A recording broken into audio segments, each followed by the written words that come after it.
Welcome to our celebration of the 50th anniversary of the National Capital Area Scholarship Fund. We are so proud to have been able to offer scholarships to 110 students, most for multiple years, for over $350,000. Most of these students have chosen to attend schools in the DMV area, but some have gone further afield. Since the very beginning, we have focused on supporting students pursuing careers near and dear to our hearts. Environmental science, landscape architecture, biology, and horticulture make up more than 70% of the majors. Our application requirements are rigorous, but not onerous, and students must reapply each year. We also want to celebrate our founders. Each of these clubs and individuals contributed a minimum of $5,000. Some, like Ray Kimmel and Cleo Moosberger, as a lump sum bequest, and others, like Yacht Haven, Dominion Valley, and Collingwood Garden Clubs, as small contributions over the years. But most were in memory of cherished friends and family, like Joanne Patchouli, who is the granddaughter of a founding member of Arrow Hill Garden Club. Maria Lehman was president in 1972 of what was then called the National Area Federation of Garden Clubs. The scholarship chair was Mrs. Clyde Romig, and the fund had gathered a little over $12,000. Our very first scholarship recipient was Greg Kernan, who received $600 to attend Delaware Valley College. I'll let Greg tell you what it meant to him.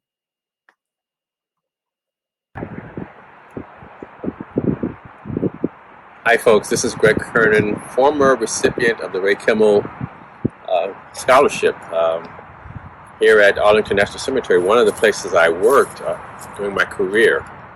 I'm happy to be a part of the 50th year anniversary celebration of the scholarship, and I want to be thankful to the folks at the National Capital Area Federation of Garden Clubs for allowing me to be a participant and a recipient of the scholarship. The scholarship allowed me to attend 4 years at Delaware Valley University, which was then Delaware Valley College in Doylestown, Pennsylvania. I received my Bachelor of Science degree in ornamental horticulture and went on to work at a number of very prominent places here in the Washington, D.C. area, namely the White House. Of course, I was there when I applied for the scholarship. I was there during the Nixon, Ford, and Carter administrations. Left there and went to work for Navy Tree Expert Company in Kent, Ohio, and then furthered my career there at the Navy when we received a contract at Arlington National Cemetery that allowed me to become ground superintendent there for 3 years. My training, my education afforded me a lot of opportunities, and one of the things I would say to those who apply and actually are recipients of the scholarship is that you should continue learning wherever you can, not stay in one job and just do that thing forever and ever and ever and ever. I left Navy and went on to work at Job Corps, and then from there went on to work at the Maryland National Capital Park and Planning Commission, where I started as a horticulturist, then became horticultural manager, and then assistant chief of facilities and grounds, and then chief of natural and historical resources. So that's where I completed my career, did a lot, learned a lot, saw a lot, and want to convey the message that those who apply, continue to apply yourself, do all that you can, learn all that you can, have every experience, talk to everyone you can talk to, and get information and learning from them as well. Hi folks, this is Greg Kernan, former recipient.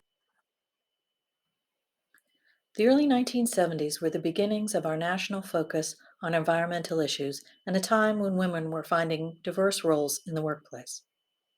Okay, well, my friend and mentor was Gloria Hauser, and she's was instrumental in me getting the scholarship, and I was able to use that scholarship. I got it for 4 years, actually, and I went to the University of Delaware and studied horticulture. I majored in plant science, and when I left school, I was able to eventually get a job working for the state of Delaware, where I was a horticulturist for historical and cultural affairs, and we took care of all the historic sites statewide. So the award changed my life. It changed the way, it changed the whole course of my life, because I was in school, but I had to pay for my own education, and that scholarship enabled me to stay in school. It was a huge, huge blessing for me, and it was a wonderful, wonderful thing that the people of the National Capital did for me. So that's great. Thanks for sharing. And I wanted to say that when you took horticulture, obviously the University of Delaware was offering, because that was a fairly new subject back in the day, in the early 80s. So were you impressed with the curriculum that you were able to pursue? Yes, I loved the school, and I had choices to go to school in Virginia, where I was from, but there was not a horticulture program that really was as good as in robust my mind. as Delaware. Yeah, as Delaware. The interesting thing was that I was starting horticulture at a time when there weren't many women in horticulture. So for me, it was somewhat of a challenge, because I was in traditionally a male role, and when I started with Delaware, in the state of Delaware, I was also one of the first women that was hired as a horticulturist. So it really put me on an interesting path that's, been a great way to spend my life. Okay, well, my friend and In the 80s, we turned to finding solutions to our environmental problems. We were not able to get a video from Fernando, as he recently retired, but all of his books are available on Amazon.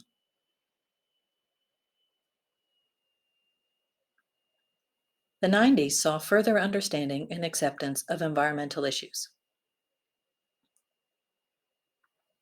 Hi, I'm Michelle Crockmull. I'm a recipient of a scholarship from the National Capital Area Garden Clubs back in 1993 to 1995.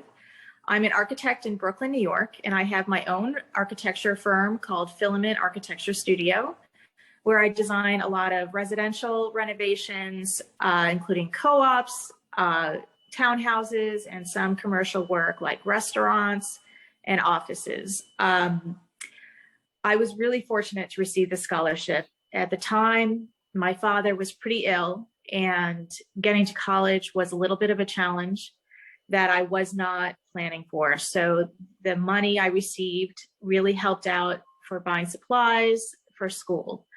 And I was really fortunate that I got to go to a school called Cooper Union in New York that at the time was tuition free. So all I had to do was pay my living expenses. That also gave me an opportunity to explore the world and go to New York after having been born and raised in Northern Virginia. And for better or worse, I never went back to live there, although I visit my family there often.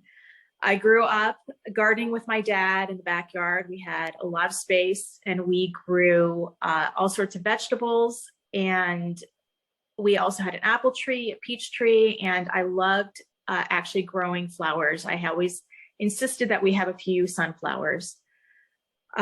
Fast forward to college, I loved buildings and architecture and light, and I wanted to explore that as a career. And I still loved plants and gardening and light and how a plant can really brighten your day. So Cooper did not offer a landscape architecture program, but I've been able to, as an architect, bring light and plants into the living spaces I design.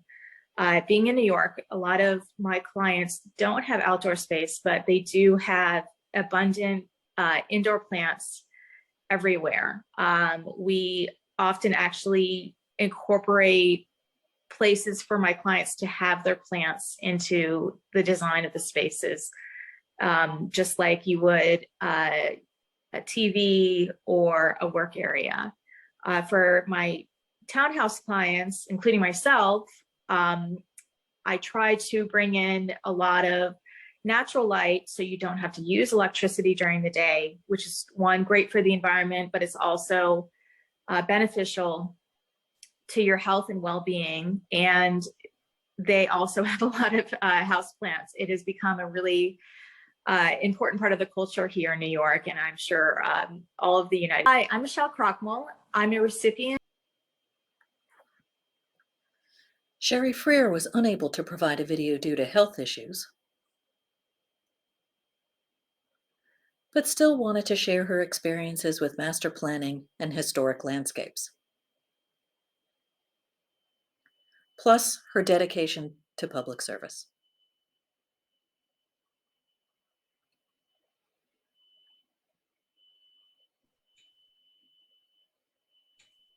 Hi, everybody. My name is Tracy Yandle. I am sending you my anniversary greetings from Wellington, New Zealand. You folks were kind enough to give me a scholarship back in 1996 for my first year of my PhD program at Indiana University, where I was working on a PhD in environmental policy with Eleanor Ostrom, who was the first woman to win the Nobel Prize for Economics. I did that looking at environmental policy.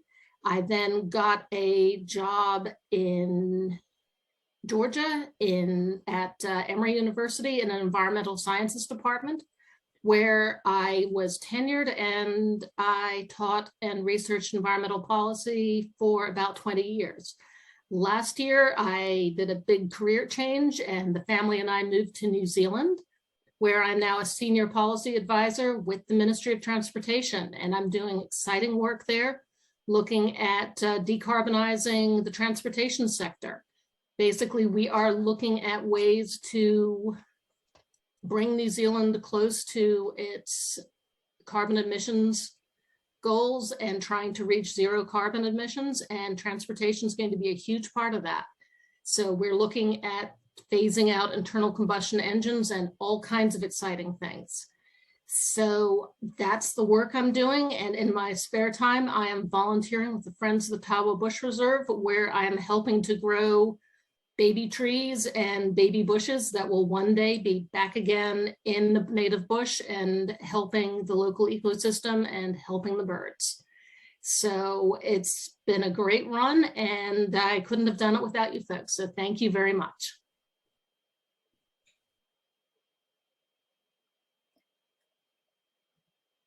The 1990s had a bumper crop of recipients, several of whom we supported in graduate studies. Happy 50th birthday, National Capital Area Scholarship Garden Club Fund. I was a recipient of your scholarship in 1998 when I was 17 years old, and I was going to go attend the University of Virginia.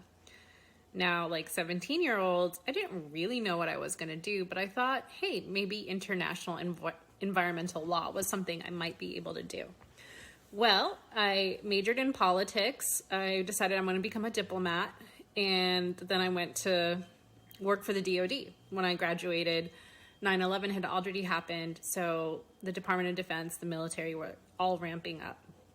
Well, after a few years, about half a decade with the Department of Defense, I left to go work for the private sector so I could learn some business skills. And then I switched totally to outdoor education, philanthropy, and community activism in the Washington, D.C. area.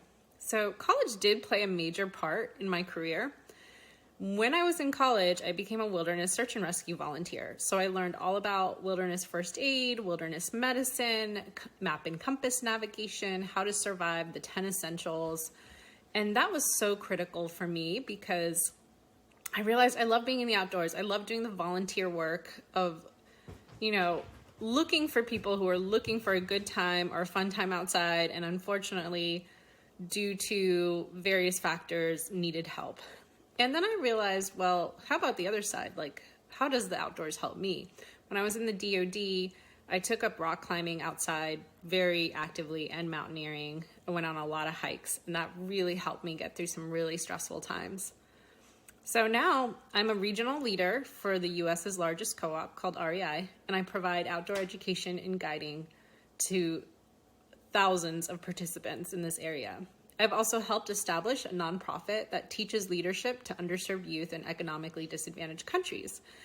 Most recently being Afghanistan with Kabul City Girls. Obviously, they're not there anymore. We helped them get out of Kabul, and now they are continuing their program in outdoor education and leadership development in places like New Zealand, Poland, Germany, and other countries that accepted Afghan refugees. I've also deployed overseas alongside our armed services in 2027. So what would I give advice? In terms of advice to new scholarship recipients, be open to all dreams. Just see where life takes you. And whatever resonates and whatever has a strong pull, don't dismiss it. Figure out where it's coming from and what actions you need to take. What green organizations do I belong to? REI Co-op, my employer. Thank you very much for your scholarship. I really appreciate it. And I hope you continue for another 50 years and more and beyond. Thanks.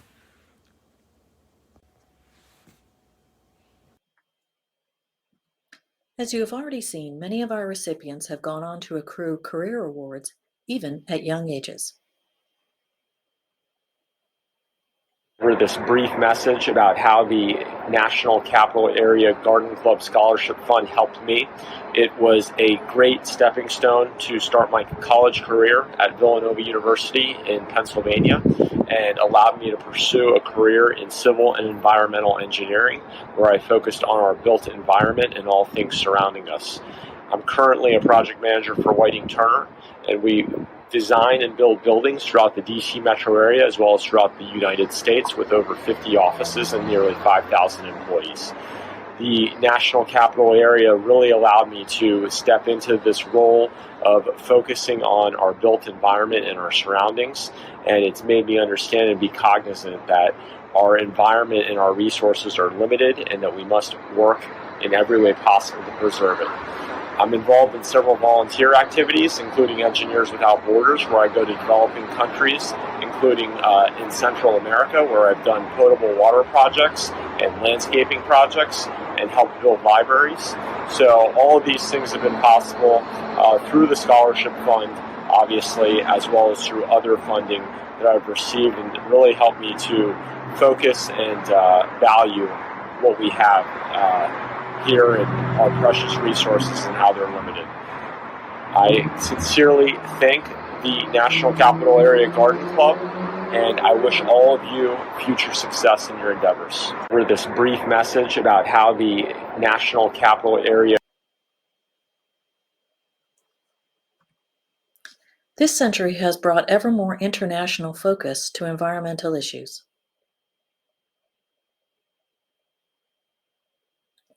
Our most recent graduate, Julia Hakim, reflects these values in her own career plans as well as her desire to educate others. This is also true of our 2022 recipients. Kala is returning for her junior year at Warren Wilson, and Brendan is new this year as he is pursuing a graduate degree at Northwestern. Brianna is also a new recipient as a rising freshman at Arizona State, while Kana will be returning for her junior year at Berry College. It's important to remember that we are giving these students more than just money. It's also much needed affirmation of their career choices, appreciation of their achievements so far, and encouragement to stay the course and do well. On behalf of all these students, I would like to acknowledge the special contributions of 3 groups who have never wavered in their commitment to the Scholarship Fund. They have made donations year in and year out, despite inflation, recessions, changes in leadership and direction. I hope that the words and deeds of these recipients have dispelled any lingering concerns about whether our scholarships are necessary or result in the kind of change we would like to see in the world. College isn't getting any cheaper, and inflation isn't going away anytime soon. I encourage each and every one of you to renew your commitment to the future by making a contribution, however small, to supporting the next 50 years of students. Finally, I want to thank the scholarship and anniversary committees for their dedication and thoughtfulness.